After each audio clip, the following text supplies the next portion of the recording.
المشاركة مع زميلنا أيضا متعب عبد الهادي من الأسماء الشابة أيضا التي تهتم بالأرقام في كرة القدم السعودية، وأرقام طبعا مهمة، الأرقام المواجهات وأرقام خيارات الفرق. ويبدو في إصابة لمحمد السهلاوي في الكرة الأخيرة في الاحتكاك الأخير. سقوط بهذه الطريقة مؤلم جدا للاعب السهلاوي.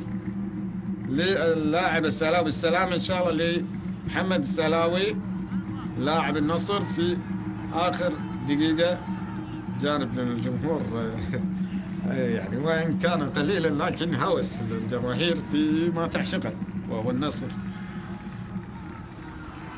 في طريقته يحتفل في الفوز في هذه المباراة، والفوز الذي يرفع رصيده إلى 13 نقطة، والفوز الرابع الآن في البطولة من 7 مباريات.